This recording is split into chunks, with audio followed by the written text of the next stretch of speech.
So, what does it actually take to steer a multi-trillion-dollar economy? I mean, it's not exactly a self-driving car, right? It's got two sets of controls, two different drivers, and today, we're going to pop the hood and understand the toolkit they use to keep this whole thing on the road. Let's dive in. So yeah, how do you steer something as massive and just complex as a national economy? The best way to think about it is like a giant, intricate machine.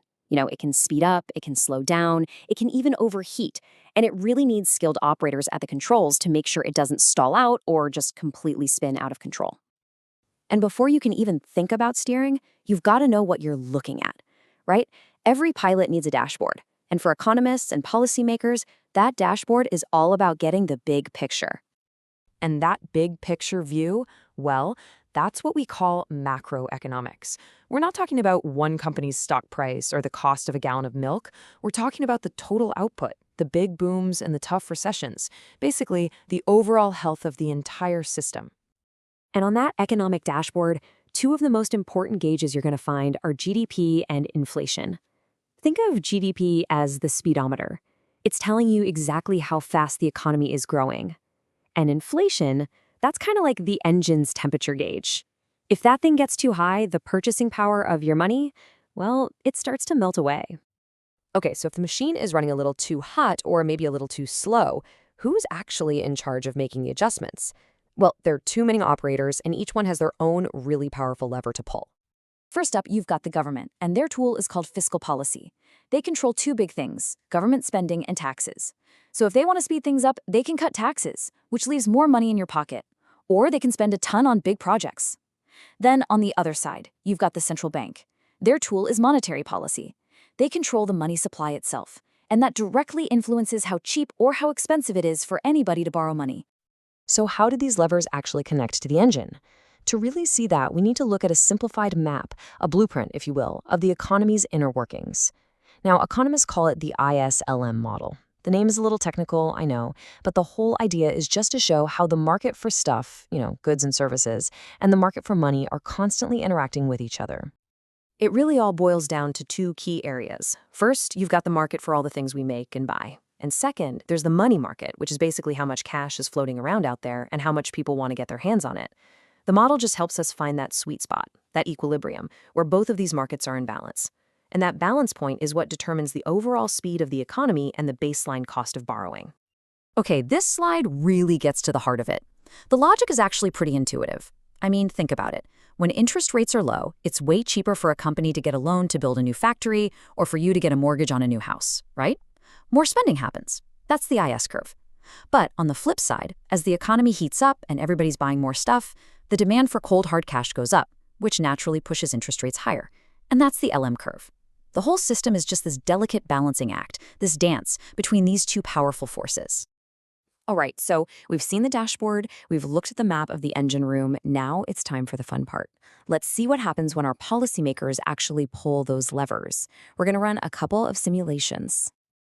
Okay, first up, let's say the government decides the economy needs a little boost. So it reaches out and pulls that fiscal lever by increasing its spending. So what happens next? So that government spending, let's say it's on building new highways. It creates jobs, it puts money into people's pockets, which they then spend. On our little map, this pushes the IS curve over to the right. The economy grows, which, hey, that was the goal.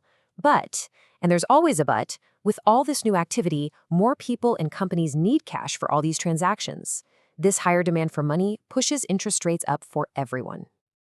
And this perfectly illustrates a really key trade-off in economics. It's called the crowding out effect. See, those higher interest rates we just talked about, they make it more expensive for private companies to borrow money and invest in their own projects. So in a way, the government's spending can literally crowd out private spending. It's a classic economic side effect you always have to watch for.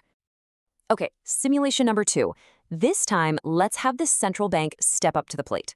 They decide to pull the monetary lever and just increase the supply of money in the economy.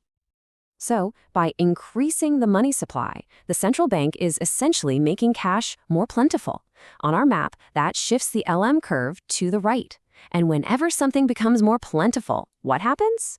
Its price drops. Well, what's the price of money? It's the interest rate. So interest rates fall, and all of a sudden it's cheaper to borrow for a new car or a business expansion, and that gets the whole economic engine humming a little faster.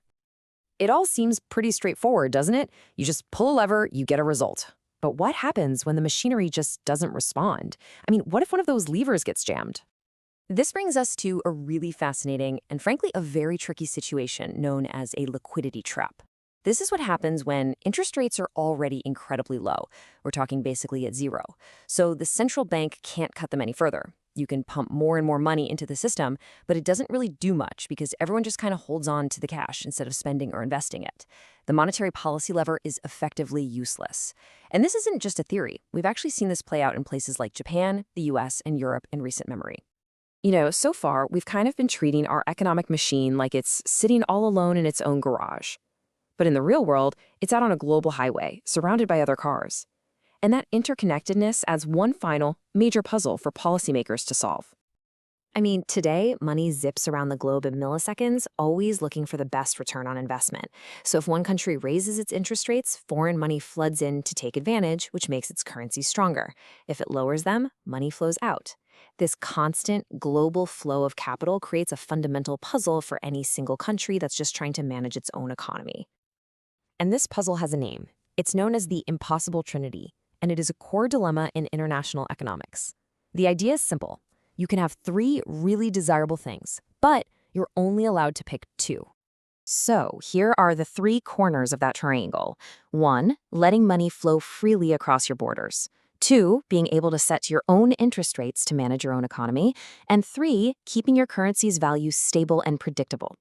The rule of the game is you can have any two of those you want, but you absolutely have to sacrifice the third. So if you're the US, for example, and you want free capital flows and control over your interest rates, you just have to accept that the value of the dollar is going to bounce around every single day. And that leaves us with a final, and I think a really fascinating question. If you were sitting at the controls and you were forced to make a choice from this impossible trinity, which corner of that triangle would you be willing to give up? There is no single right answer, and your choice would literally shape the destiny of an entire economy.